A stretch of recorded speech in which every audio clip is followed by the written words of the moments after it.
but not on what they see as very extreme terms by the Prime Minister. Okay, let's say well, there's a countdown now to what we can now confirm is going to be a statement from the Prime Minister round about 6 o'clock. We understand that it's not going to be him saying definitely that he wants to go for a general election. It's going to be saying that in the interest of the country, there should not be an attempt by Parliament to defeat his do or die Brexit plans. We'll have more on that in just a moment. Let's go back to Mark Austin. Mark. What is your thought of the way that this week is likely to play out? Now that it seems real and the business but the dates that is uncertain. What's your thought on the likelihood of that still? This is totally lame coming out and doing this.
Please, but careful of that camera. That's the one you want to avoid.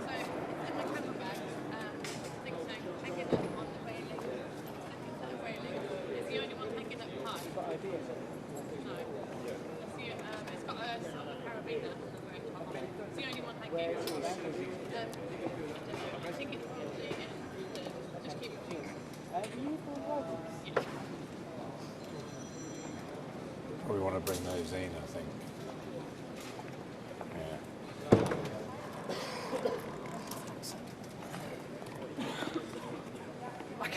I couldn't remember the details of the bill. I was like, it's on my phone.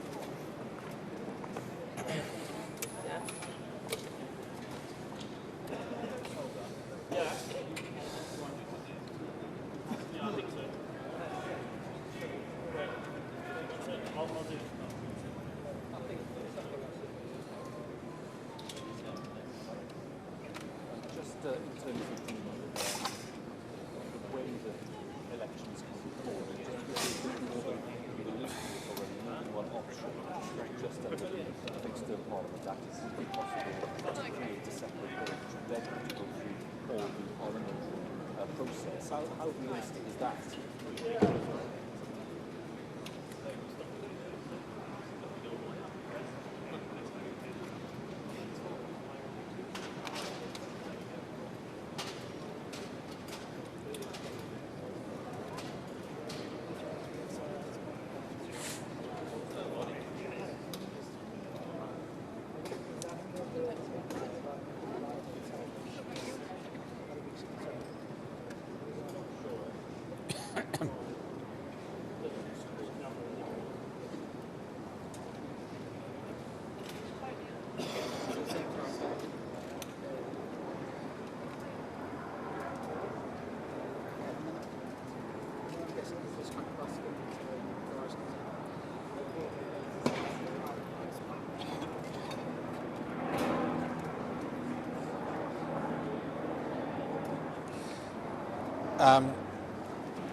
John, by the way, yeah, on the unrelated diving story, the phrase that divers all use for that ship is a liverboard.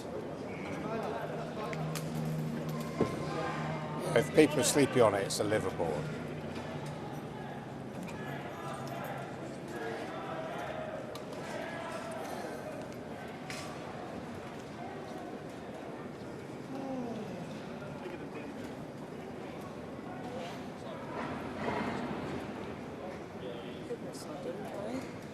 never known anything like this. No, no, it doesn't look like it. Okay. Back on. All right. Yeah, good stuff to get. Thank you very much. I think they're going to take a break and then we're going to be back on. But the guys with the malt book. What? Yeah. Yeah, the sound guys haven't arrived yet. Bloody hell. But now it's back in the studio and let's join them.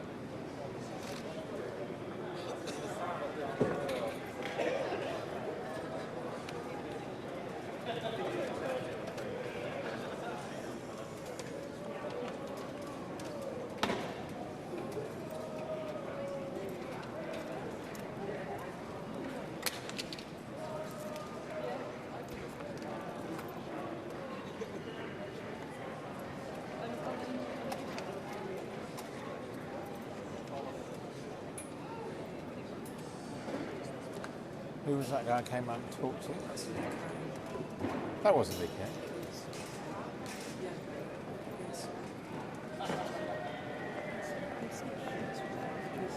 The job is here, so don't say anything done. And then basically, the BBC broke it because he's giving it to the BBC for half 5 o'clock.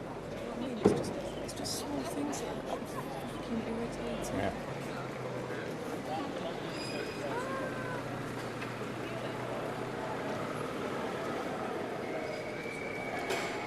Adam.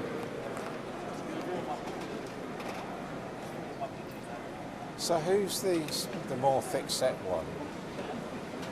Robertson. Blonde. Yeah. What? Oh, sorry, I got the wrong answer. Very short hair though, blonde. Yes, Yeah. He's What? the one that should, yeah. He's the one that should have you said they won't put anyone on. Do you remember that? Oh, what? No. You said on telly, we haven't got Jeremy Hunt on because they won't put any ministers on, and then he went absolutely batshit crazy. Not at you said it there, but at Emily Jennings, you know, and like kind of manhandled. Oh, right. And then I had to really tell Well, it him. was true though, wasn't it? Yeah, it was true though, but he tried. No, as everybody bullies the kid, you. Yeah. I'm sure you'll guess anyway, but there weren't two openings at top of that side. And then Oscar was always involved. Yeah. But they haven't No, put this. I'm going to let them know that the cabinet members are trying to bust it until... Yeah, so all the cabinet are going to march into here.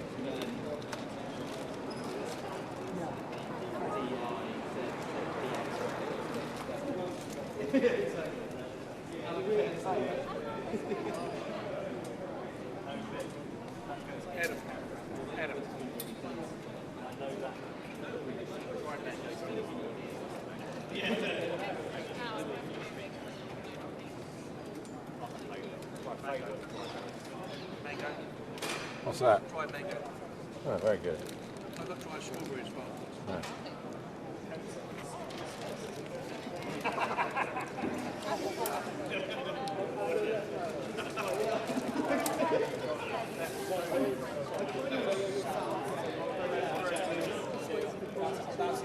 That's the whirlpool.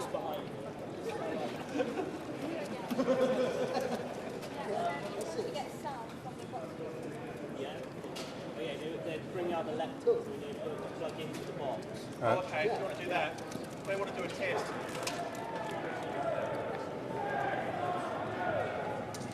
Oh, right, they're getting the wires out now.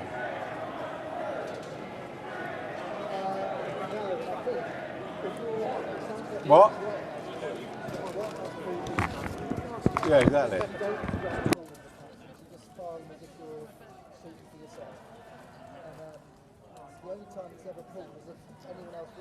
Mind you, what a show. I mean, they never reach it themselves.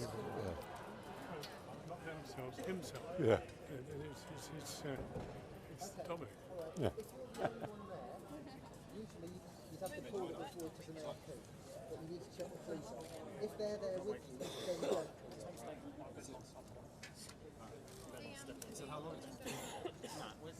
It's all right. That's the camera to miss. It's the pool one. Yeah. I'd wear like, yeah, I'd wear some like smart old 18s.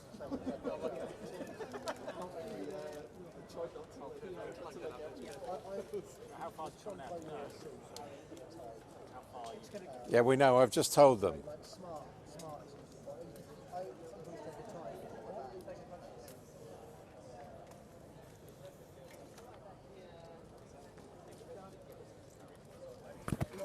Hi, how you doing? Who they? Imagine the FCO. Oh, what, they just come into... Just an audience. Oh, right, an audience, okay. In your way. No. I've got a really sore eye. Is my eye bloodshot? My contact lens... He is the person who is putting out the sound system for the Prime Minister.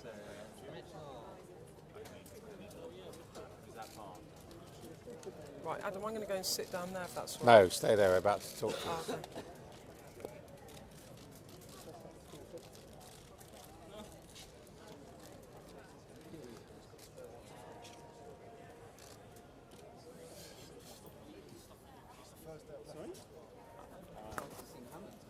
Yes, and I think to try and keep the initiative in a situation where it's certainly going to be challenged in the House of Commons tomorrow if, as we understand correctly, this is not really going to be a speech with anything new in it beyond an appeal to MPs on the Conservative side to stick with him, many of whom he's actually entertaining in Downing Street behind simultaneously with this cabinet meeting, which started at about 4:45, and we're also seeing now that the demonstrators have moved down to Downing Street, and a line of police in high-vis jackets guarding the gate. The cars for the ministers have been going in and out of the Foreign Office rather than going out in the main through the main Downing Street gate. Well, we can see now that preparations are being made for the Prime Minister to speak. 6 o'clock is the time we've been told to expect him, although the lectern has not yet appeared in the street. With me, our political editor, Beth Rigby. Beth, this is, I suppose, another make or break moment for Mr. Johnson. Well, it's a moment in which he's going to set out the choices as he sees it that his MPs are going to face in the next few days, and it will decide, I think, whether we see a general election potentially this side of that Brexit exit date, which is set at October the 31st.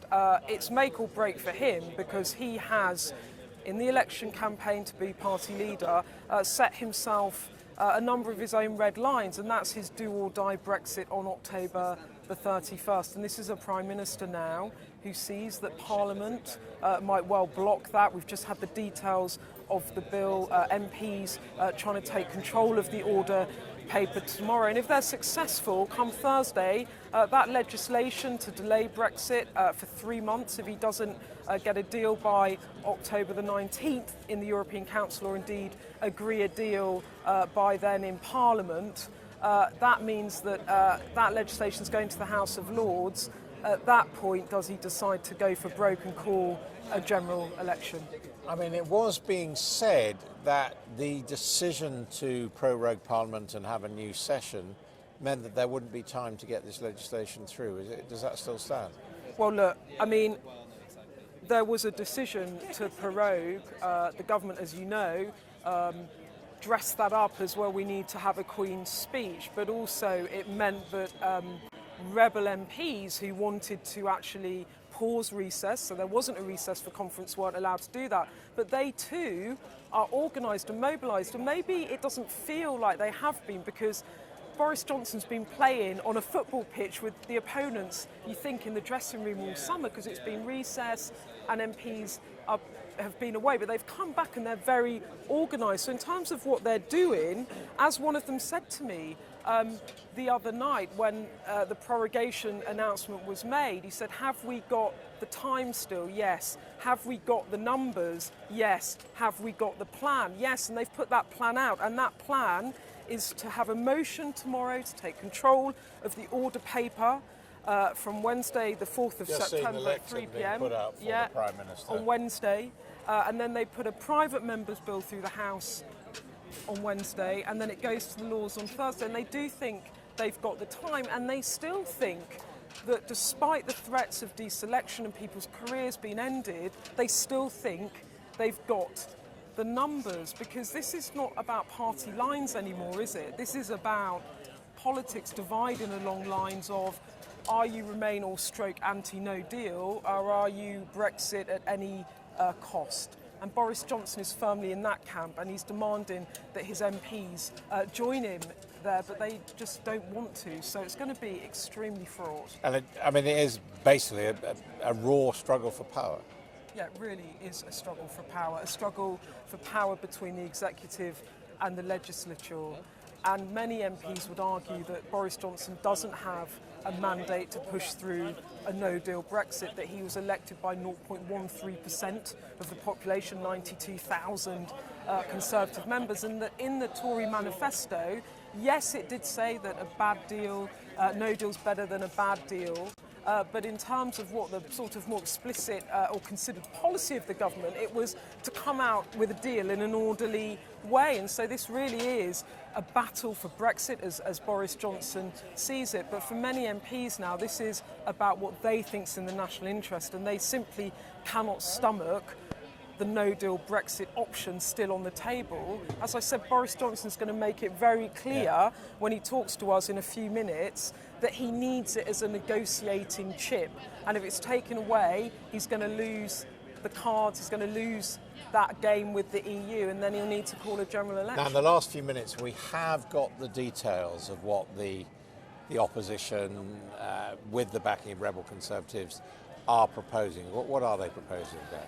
So they're proposing that they have a 3-month Brexit delay until January the 31st. So they have a 3-month delay that he's compelled to ask the EU for that, and that kicks in if he doesn't get a deal at the European Council on October the 17th. So on October the 19th, if there's no deal, the extension mic sound kicks check. in. Can you hear me? Any thumbs up? Great. Through the House, because he's always got the option, especially if he has a we'll Queen's look into that in a minute. of bringing back Theresa May's everybody happy? deal. Now, the rebels will argue that this is not extreme. This is 1, just 2, 3, 4. basically binding your hands to ensure that if you come out of those negotiations and you're not successful, that you don't have a no-deal exit. But that's not how Boris Johnson or his team see Well, the it. other question is, if they're asking for a 3-month extension, do we know that the European Union would be agreeable to that? No, that's a completely valid point. We're not clear that they will. There was talk that indeed Boris Johnson was leaning on some of his allies in Europe, other leaders, to potentially block it, because you only need one of the EU 27 to veto that for that not to happen. And we know that in the last council where Theresa May agreed her extension to October the 31st, that President Macron was not much minded at the beginning to allow for that extension. So it's not clear if you could even have the extension if the European Union decide that they've actually had enough. The critical issue in terms of the anti-no dealers as well is that Michel Barnier over the weekend, Donald Tusk at the G7 at Biarritz have made it very clear to the UK government that they aren't going to do side deals, they're not going to have any negotiation on a no-deal exit. Now we've moved it, can you still hear me on the line hope feed? For side deals in order that there aren't big disruptions potentially at ports, etc. Can you hear me? So the EU are going to play hardball, they're saying for now, in the event of a no-deal Brexit. And I think for MPs such as David Gork and Philip Hammond and Greg Clark, they just see 1, 2, it as 3, 4. too much an economic risk to take. Right. And they're willing to forego their careers and potentially lose their jobs in order to block Boris Johnson doing that, or to try at least. Now, obviously, things are changing very rapidly, and if we get there to a general election, an early general election, public opinion will change. But as things stand, is it, according to the polls, a smart move for Mr. Johnson to call an election? Boris Johnson's approval ratings are pretty good. The Tories have had a bounce in the polls, but as I said, they've also had a free pitch, haven't they? all of summer he's done all the running, all the announcements on education and police and health, and now the tough negotiations with Parliament come. But it's quite simply just too volatile to say, because are the electorate going to vote along party lines, or are they going to vote along Brexit lines? Are they going to divide into pro-Brexit and pro-Remain? What happens to Boris Johnson's soft Conservatives, if you like, or Remain Conservatives in places like Chelmsford and Cheltenham, in places where the Lib Dems could actually have a surge? What about in Scotland? What happens to those Scottish Tories that got May over the line? Will those seats fall? In the southeast, will the vote soften? In London, will the vote soften? And then how does he counterbalance that? Well, he does Theresa May's 2017 strategy on steroids, which better is for everybody on the sound Brexit levels. supporting seats in the Midlands Okay. and North that vote Great. Labour. But he's going to lose a load of seats as well if he goes for this quite hardline Brexit position, some Conservative seats. So then he's got to pick up, 50, 60 Labour seats. So it's a very, very high-risk strategy. The idea that you have a general election and Boris Johnson comes back with a much bigger majority, I think is very, very difficult to predict. And that's why this is very, very high risk. But when you've only got one key strategy that you are trying to execute, which is that do or die Brexit on October the 31st, then you're pulling out all the stops. I mean, a lot of analysts seem to think that the timing is very important, and that the Conservatives have been in a much better position to hold an election after they've delivered Brexit than before. Well, that's exactly what many Tory MPs say to me, that they would much rather have an election after Brexit, that this is very dangerous. What do they do about the Brexit party risk? Do they have to do a pact with Nigel Farage?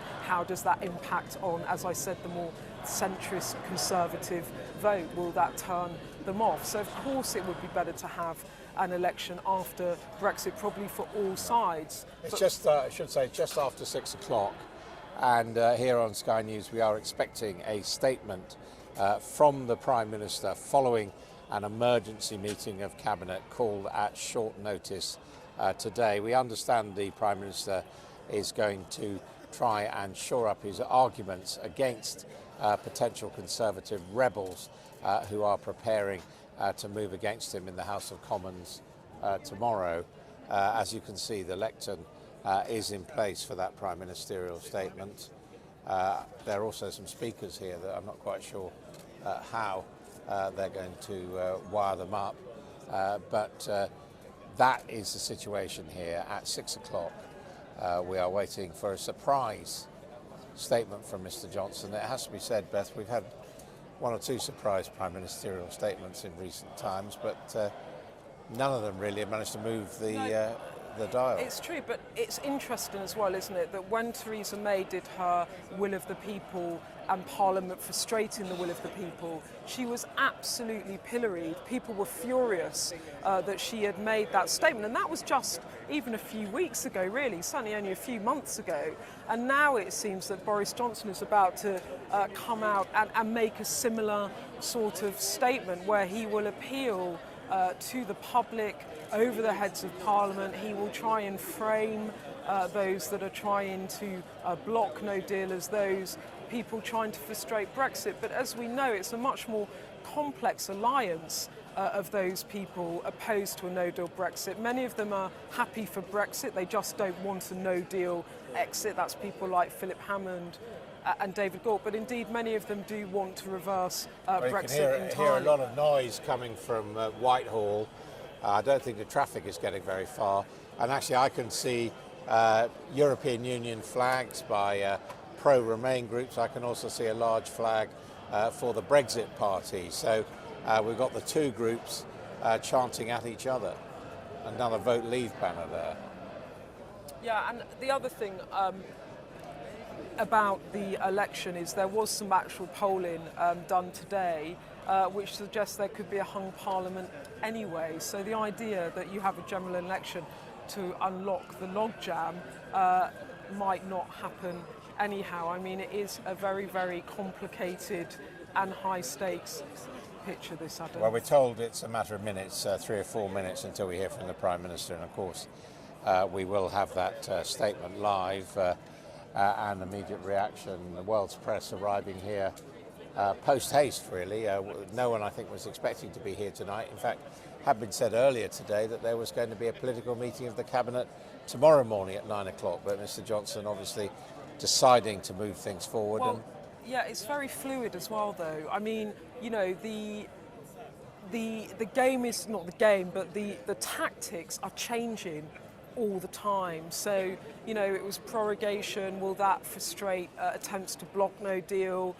Then it moved to the threat of deselecting and sacking MPs. That doesn't seem to have meant that all of them are now folding, although my sources in Number 10 still think that actually this kind of hard-hitting message might sway some of them. And now it's the ultimate, which is we might have a general election in order to deliver Brexit if my no-deal plan is thwarted. The other thing that's going on, and you were talking about actually can even have a general election, is that there's discussion amongst some opposition MPs that they feel that this would be a wrong move to grant him a general election, because there's some talk, and I don't know if this is true, but certainly rumours amongst MPs that Boris Johnson's team will call an election, they will set it on a date, and then they can use executive powers to then change the date after the election, and that means that they could even hold the election after October the 31st. So Brexit happens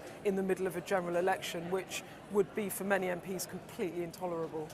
Well, we think we're just a matter now probably of seconds away. You can normally tell the Prime Minister's coming out when his detectives come out into the street, but I see they're out there, and that's what we're being told now. 1 minute until the Prime Minister makes his statement, his unexpected statement following that Cabinet meeting. We haven't seen any Cabinet Ministers leaving, and again, that's on these occasions, it's quite often quite common. They tend to keep He's them got there. all the MPs in there as well. Yeah. Keep them in there until the Prime Minister's had his say first. Yeah, well, there's, you know, in times like this, when you have a majority of just one, your party could actually be on the verge of splitting, and you could be completely reshaping the Conservative Party. Okay, here he comes now. 5 weeks ago, I spoke to you from these steps and said that this government was not going to hang around and that we would not wait until Brexit Day, October the 31st, to deliver on the priorities of the British people. And so I'm proud to say that on Wednesday, Chancellor Sajid Javid is going to set out the most ambitious spending round for more than a decade. I said I wanted to make your streets safer, and that is why we are recruiting another 20,000 police officers. I said I wanted to improve your hospital and reduce waiting times at your GP. And so we are doing 20 new hospital upgrades in addition to the 34 billion more going into the NHS. And I said I wanted every child in this country to have a superb education. That's why I announced last week that we are levelling up funding across the country and spending much more next year in both primary and secondary schools. And it's to push forward this agenda on these and many other fronts that we need a Queen's speech in October, while leaving due time to debate Brexit and other matters. And as we come to that Brexit deadline, I am encouraged by the progress we are making. In the last few weeks, the chances of a deal have been rising, I believe, for 3 reasons. They can see that we want a deal. They can see that we have a clear vision for our future relationship with the EU, something that has not always perhaps been the case. And they can see that we are utterly determined to strengthen our position by getting ready to come out, regardless, come what may. But if there's one thing that can hold us back in these talks, it is the sense in Brussels that MPs may find some way to cancel the referendum, or that tomorrow MPs will vote with Jeremy Corbyn for yet another pointless delay. I don't think they will. I hope that they won't. But if they do, they will plainly chop the legs out from under the UK position and make any further negotiation absolutely impossible. And so I say, to show our friends in Brussels that we are united in our purpose. MPs should vote with the government against Corbyn's pointless delay. I want everybody to know there are no circumstances in which I will ask Brussels to delay. We're leaving on the 31st of October, no ifs or buts. We will not accept any attempt to go back on our promises or scrub that referendum. And armed and fortified with that conviction, I believe we will get a deal at that crucial summit in October, a deal that Parliament will certainly be able to scrutinise. And in the meantime, let's let our negotiators get on with their work without that sword of Damocles over their necks and without an election. Without an election. I don't want an election. You don't want an election. Let's get on with the people's agenda. Fighting crime, improving the NHS, boosting schools, cutting the cost of living, unlocking talent and opportunity across the entire United Kingdom with infrastructure, education and technology. It is a massive agenda. Let's come together and get it done, and let's get Brexit done by October the 31st. Thank you very much. And what happens if you lose in Parliament? What happens if you lose in Parliament, Prime Minister? Well, there we have it, a statement, strong language used by the Prime Minister, saying that the potential rebels want to cut the legs off the government's negotiating position, but also making two.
So, no, what's the say? Nobody cares what he said. Nobody cared at first.